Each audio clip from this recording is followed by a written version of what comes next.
OTR. Bon, tout le monde attendait l'OTR. OTR. Tchodier, qu'est-ce qui se passe? Je ne sais pas trop. Je ne sais pas trop. Tout le monde attendait que Ferdinand vienne me dire ce qui se passe à l'OTR. Si la technique peut passer le tweet de Tchodier qui se moquait de moi il y a quelques mois quand j'étais en train de... Voilà le tweet que Tchodier a balancé quand je dénonçais cette dérive avec un air de moquerie. Voilà ce qu'il a dit, Philippe, comment ça s'appelle tu peux descendre un peu le tweet, s'il vous plaît, technique. Technique, si vous pouvez descendre un peu le truc.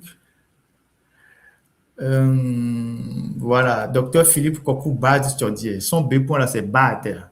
Alors, docteur Philippe Kokou Bad Tchodier, il a fait ce tweet-là. Il disait, avec un objectif de 1210 milliards à mobiliser par l'OTR Togo en 2025, contre 1098 milliards réalisés en 2024 et 400 milliards en 2014. Donc, il voulait démontrer que lui, il a fait mieux que ses prédécesseurs.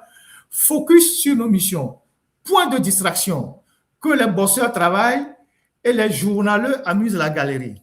Tous Togolais, à chacun son talent. Voilà. Donc, c'est le tweet qu'il a balancé pour se moquer de moi, que voilà, moi je suis un journaleux, j'ai amusé la galerie.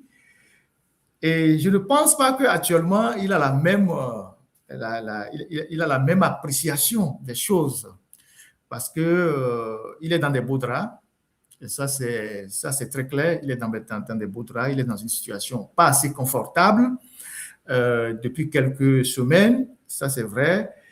Et pas lui seul. Il y a beaucoup de gens à l'OTR qui sont très suivis. Il y a des choses qui sont en cours, des gens qui ont changé des immeubles qui leur appartiennent en mettant les noms de tierces et tout ça. Et ils sont en train d'enquêter tout ça. Et lui, particulièrement, il y a eu une perquisition chez lui. Dans certaines de ses résidences. Et il y a beaucoup d'argent qui a été récupéré. Beaucoup d'argent. Et suivi d'un interrogatoire. Et puis après, il est laissé libre. Il est laissé libre pour le moment. C'est la stratégie de tout dictateur. C'est-à-dire, on vous tient dans une prison à ciel ouvert et vous ne savez pas quand est-ce que votre exécution pourra intervenir. Et donc, ce sont des gens comme les Tchodier. Ce que je trouve vraiment dommage pour ces gens-là, c'est qu'ils sont trop arrogants, suffisants, alors qu'ils sont en train de gérer la fortune publique. Ils sont en train de gérer des biens qui appartiennent à tous les Togolais. Ils sont tellement suffisants, arrogants, parce qu'ils se sont tellement enrichis. Et à un moment donné de leur vie, ils se disaient qu'ils avaient le droit sur tout le monde, le droit de vie ou de mort. On peut décider de coucher avec la femme de qui on veut, dans les bureaux, dans les administrations. On peut faire n'importe quoi.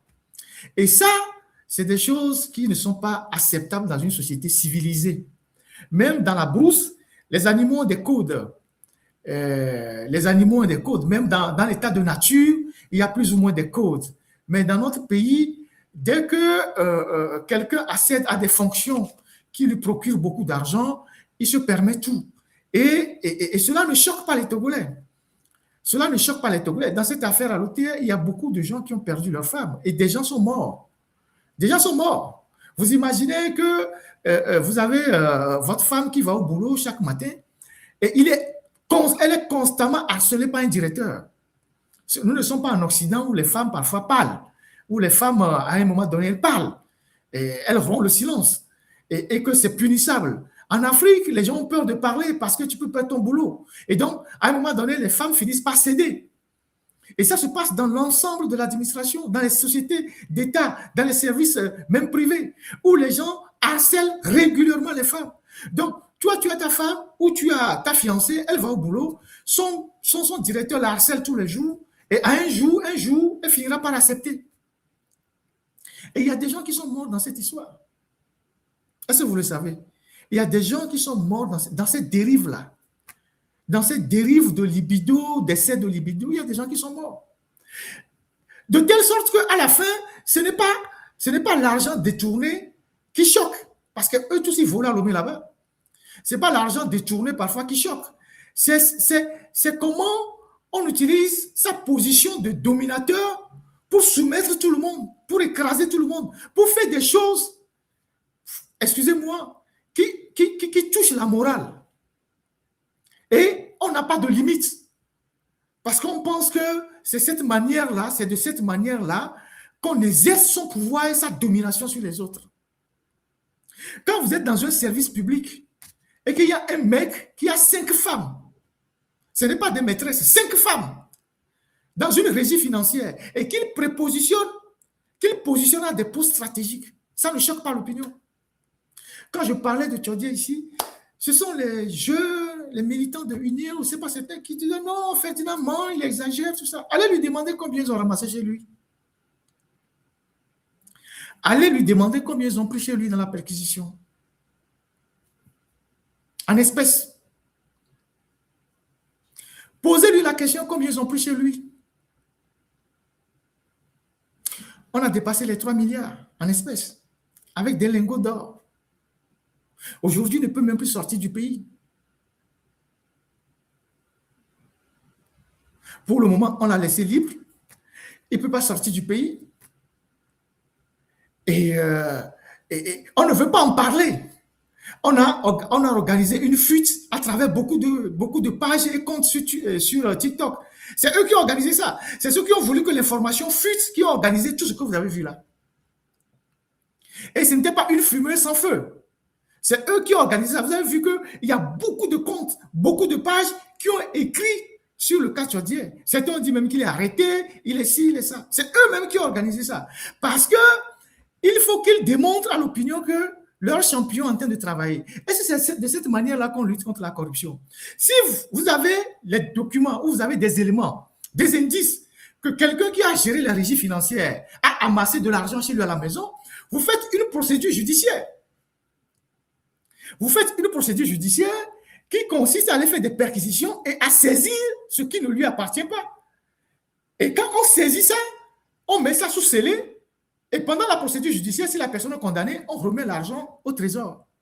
Tout l'argent qu'on va ramasser chez les gens, on ne sait pas à qui on remet cet argent. Et Tchodié n'est pas la première victime. Il y a quelqu'un qui a été déjà victime de ça. Vous vous rappelez? Il y a quelqu'un chez qui sont allés aussi ramasser l'argent comme ça. Il avait fait aussi l'OTR. Donc, c'est devenu une méthode je ne sais pas, il y a le chef gangster qui est souvent servi par ses Agbassivi, et quand le chef gangster se rend compte que les Agbassivi aussi puisaient un peu, il envoie les soldats ramasser l'argent chez eux. Et lui, on lui ramène cet argent-là, et lui, il en dispose. Cet argent ne va pas au trésor. Il bloque ça. C'est quelle drôle de façon de lutter contre la corruption, ça. Vous laissez les gens vous servir, eux aussi ils volent un peu pour constituer leur petite fortune, et puis après toi, tu envoies les éléments chercher l'argent à leur domicile. Et tu gardes l'argent. Cet argent ne va pas au trésor. Mais vous organisez des petites fuites pour dire oui, on est en train de demander des comptes aux gens qui ont géré l'OTR et que le PC est là et il veut frapper. Donc, c'est ce qui s'est passé avec Tchodié. Ils sont allés ramasser l'argent dans ses résidences. Maintenant, cet argent-là, ils l'ont remis à qui? Est-ce que c'est une procédure judiciaire qui aboutit à cela? Est-ce que c'est une procédure non judiciaire? L'argent confisqué, est-ce que ça a été versé au trésor ou ça a été remis à quelqu'un? Tout le problème est là. Sinon, moi, je n'ai pas de souci avec ça parce qu'eux tous, ils ont de l'argent à la maison. Eux tous, la plupart, ils ont de l'argent à la maison. Ils en ont énormément à la maison. Maintenant, quand quelqu'un n'est plus en odeur de sainteté, on va ramasser chez lui, on remet cet argent à qui? Vous savez pourquoi ils n'aiment pas en parler publiquement? Vous savez pourquoi ils ne font pas de procédure judiciaire? S'ils le font, ils vont confirmer que le régime est corrompu. Par exemple, dans le cas Tchodié, s'ils font une procédure judiciaire connue de tout le monde, cela signifie qu'on aura des éléments matériels comme quoi le gars, quand il était à l'OT, il a pris beaucoup d'argent. Ça veut dire que d'autres font pareil. Donc, ils n'aiment jamais faire une procédure judiciaire Vous allez entendre le président de Aplusia, vous l'avez entendu plusieurs fois, le président de Aplusia, le magistrat, j'oublie un peu son nom, qui balou quelque chose, qui disait que oui, les gens qui volent de l'argent, la Aplusia les interpelle et leur dit de venir rembourser l'argent. Dans quel pays au monde on lutte comme ça contre la corruption? Mais est-ce que depuis 5 ans, 6 ans, 7 ans qu'on a créé Aplusia, est-ce que vous avez lu dans un rapport de Aplusia, un rapport de fin d'année où Aplusia vous dit j'ai récupéré tel montant pour le trésor, j'ai récupéré tel milliard pour le trésor, j'ai récupéré tel milliard pour ceci? Jamais, il n'y a pas de rapport. Et pourtant, les gens qui sont appelés là-bas, c'est des gens compétents. Le juge là, il était au GIABA. Le GIABA, c'est le groupe africain de lutte contre le blanchiment d'argent. Moi, j'ai subi des formations du GIABA au Libéria. Il y a quoi? Il y a 6 ou 7 ans, j'étais au Libéria, j'ai suivi des formations sur les flux financiers avec le GIABA, et c'est lui qui était président à l'époque. Quand il est venu pour clôturer la séance à Morovia, mais il a eu un standing ovation. Beaucoup de gens l'appréciaient. Mais aujourd'hui, il est devenu l'ombre de lui-même parce qu'on l'a mis à la tête d'une institution fantoche, donc Aplusia, et il n'y a rien. Et cette institution, maintenant, est devenue un poids pour la société. Parce que c'est des institutions budgétivores qui ne rapportent rien. Donc, si aujourd'hui, ils vont chercher de l'argent chez Tchodier, plus des lingots d'or, c'est le fruit de nos dénonciations. Et j'aimerais bien demander à ceux qui nous insultaient quand on dénonçait Tchodier, ils sont où aujourd'hui? Parce que cet argent qu'on est parti prendre, ça profite à quelqu'un. Quand on a dénoncé les Adjakli, ils ont redressé les Adjakli. Vous ne le savez pas. Même s'ils ont dit que c'est faux, ils ont éteint ça, ils nous ont condamnés. Ils ont redressé les Adjakli. Vous les entendez encore? Ils ont redressé les Adjakli. Et ils ont mis la main sur le secteur pétrolier. Aujourd'hui, ils vont ramasser l'argent au domicile des gens. Des opérations, je ne sais pas comment vous appelez, opérations barbouze. On t'isole quelque part et puis on fouille tes maisons, on ramasse de l'argent et puis on va transmettre cet argent-là au chef de la bande. Mais ce sont les mêmes qui nous insultaient quand on disait que Tchodier se faisait beaucoup d'argent à l'hôtel avec ses femmes. Aujourd'hui, nous, on ne réclame rien. Nous, notre souhait, c'est que les deniers publics soient bien gérés. Et qu'on ne couvre pas les Togolais d'impôts. Et que les Togolais ne soient pas harcelés par les impôts. C'est notre souhait. C'est cette bataille-là que nous menons. En disant, vous ne pouvez pas contraindre les Togolais à payer les impôts. Vous êtes des fonctionnaires. Vous êtes des fonctionnaires. Bon, c'est des fonctionnaires. Ils sont dans le domaine parapublic. Vous êtes des fonctionnaires. Vous êtes déjà suffisamment bien rémunérés. Vous avez la responsabilité d'aller collecter les impôts. Vous ne pouvez pas devenir milliardaire en collectant des impôts ou des taxes de douane. Vous imaginez le nombre de Togolais qui ont fermé leurs entreprises aujourd'hui? Je discute avec quelques opérateurs économiques. Ils me disent, Ferdinand, la situation est catastrophique au Togo. Pas plus que hier, j'en ai discuté avec quelqu'un. Il me dit, Ferdinand, la situation est catastrophique au Togo. Toutes les entreprises sont fermées. Les gens sont à la maison. Il n'y a pas de boulot. L'OTR est à vos trousses. Aujourd'hui, l'OTR ne se contente plus d'émettre les avis à tiers détenteurs aux banques. Parce qu'ils sont tellement en train de poursuivre les opérateurs économiques qu'ils émettent plus seulement les avis à tiers détenteurs aux banques. Ils envoient parfois directement les avis à tiers détenteurs au Trésor. Et ils mettent en garde le directeur du Trésor en disant, si tu ne fais pas tout pour que l'OTR récupère cet argent, c'est toi-même qui vas payer. J'ai des avis de tiers, avis de tiers à détenteur, je ne sais pas comment, oui, c'est ça, qu'ils ont émis au Trésor. Et dans cet avis-là, ils ont même menacé le directeur du Trésor. Attends, je vais vous lire un des avis. Vous allez voir ce qui se passe. Comment l'OTR harcèle les opérateurs économiques. Et on ne peut pas accepter qu'une fois cet argent récolté, cela sert à enrichir des individus qui ont constitué des banques à leur domicile. C'est pas normal.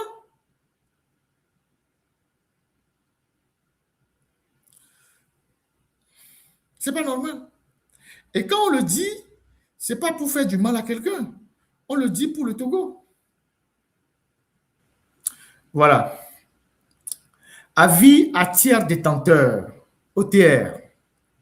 Avis à tiers détenteur. Je vais vous lire là où ils mettent en garde le directeur du Trésor. Monsieur le directeur général, il écrit au Trésor, ça c'est l'OTR. Je vous serai très obligé de me verser les fonds que vous détenez ou détiendrez en qualité de dépositaire ou débiteur de la société tant. Ils ont donné le nom de la société, le NIF, l'adresse de la société, ils ont donné le montant. Et ils ont dit ceci, montant exigible de ce contribuable pour les cotisations des impôts, taxes.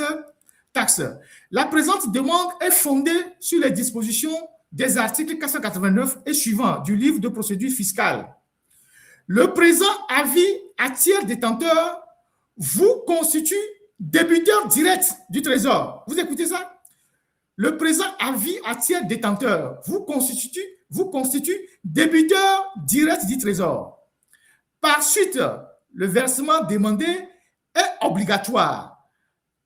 Voilà maintenant la phrase qu'ils utilisent pour menacer le directeur du Trésor. En ne respectant pas cette obligation, vous vous exposerez à être personnellement poursuivi en paiement. Vous imaginez? C'est-à-dire, habituellement, l'avis à tiers détenteur, on l'adresse à la banque pour dire à la banque que votre client doit de l'argent ou des impôts, tout ça. Et si jamais il reçoit un paiement ou un virement, vous ne lui permettez pas de venir chercher l'argent. Il faut que vous versez le montant dû sur un compte de l'OTR. Maintenant, ils n'envoient plus seulement les avis à tiers détenteur seulement aux banques. Ils envoient ça directement à la source, c'est-à-dire directement au Trésor. Et ils se permettent de menacer le directeur du Trésor que s'il ferme les yeux et que cet argent passe chez lui pour tomber sur le compte du client, lui-même, il sera poursuivi. Et donc, quand on met cette pression terrible sur les opérateurs économiques, sur les petits entrepreneurs, et qu'on recorte cet argent-là, c'est pour faire les routes, c'est pour construire les hôpitaux, c'est pour donner des bourses aux étudiants, c'est pour augmenter les salaires. Mais s'il y a des individus qui s'enrichissent dans les régies financières, alors qu'ils sont déjà bien payés, mais nous avons l'obligation de les dénoncer. Nous avons l'obligation de les dénoncer. Parce qu'ils sont déjà suffisamment bien payés aux impôts et aux douanes. Mais pourquoi ils s'enrichissent sur le dos de l'État? Et quand on les dénonce, vous trouverez des gens qui viendront pour dire « Ah oui, on en veut à X. » Parce qu'en Afrique, chez nous, quand des gens volent, on est content. Je ne comprends pas cette culture. Donc, quand on dénonçait Tchodié ici et ses méthodes avec ses amis, il y a des gens, des jeunes de UNIR qui nous insultaient. Maintenant qu'on va chercher l'argent chez Tchodié, c'est à ces mêmes réseaux-là qu'on écrivait que Tchodié est dans des problèmes. C'est à tous ces réseaux-là qu'on a donné la mission d'écrire que Tchodié est dans les problèmes. Maintenant, l'argent qu'on a pris chez Tchodié là, ça rentre dans la poche de Ferdinand. Ça ne rentre pas dans la poche de Ferdinand.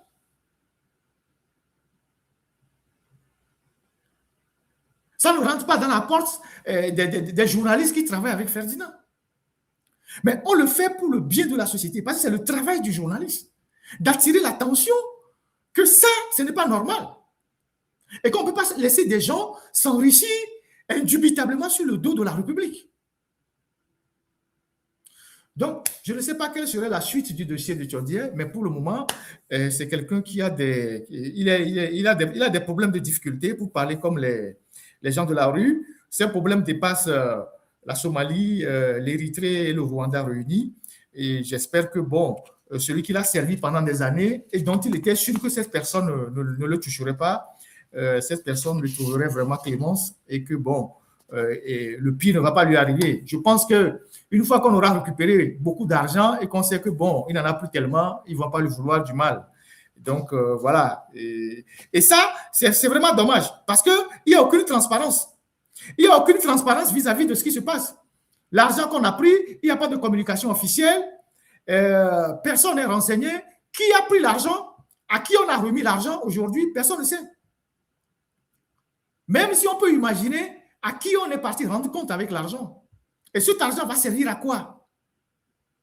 C'est comme on est dans une zone de cow-boy, quoi. C'est-à-dire le plus fort, le chef de la bande, il vous laisse faire des bêtises et puis au matin, il vient, il tire chez vous. Comme Ali Baba et les 40 voleurs, il tire chez vous et puis il prend ce qu'il veut. Et vous, vous êtes dans votre coin en train de pleurer. C'est la méthode, c'est des méthodes de voyous. C'est des méthodes de voyous.